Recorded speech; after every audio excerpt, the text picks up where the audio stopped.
এই ভিডিওটা করতেছি শুধুমাত্র যারা কনসার্ন ডাক্তার, যারা মেডিকেল ইকুইপমেন্টস নিয়ে কাজ করতে ইচ্ছুক তাদের জন্য। ডাক্তার রিয়াজ ভাই তারা চেষ্টা করে যাচ্ছেন, ব্যাপক খারাপ অবস্থা, প্রচুর পরিমাণ পেশেন্ট আসছে। দেখেন এখানে ত্রাণের চাইতে দরকার মানুষের জীবন আগে বাঁচাইতে।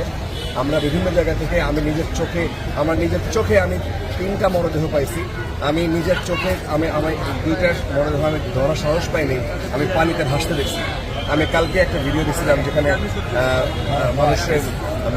মরা মানুষ তার শরীরটা কি পরিমাণ ফুলে উঠছে, কি পরিমাণ মানুষ এখন পর্যন্ত মারা গেছে। ভাই কি কোনো আইডিয়া করতে পারবেন? আমরা আসলে প্রথমে ভেবেছিলাম যে অনেক বেশি মারা যায়নি, কিন্তু এখন পর্যন্ত আমরা কিন্তু দেখতে পাচ্ছি যে প্রচুর পরিমাণ ভাসমান, মানে এখন ভেসে উঠতেছে, এরকম তো দেওয়া আসতেছে এবং অনেকটা বিকৃত হয়ে গেছে, বোঝা যাচ্ছে না, ফুলে গেছে।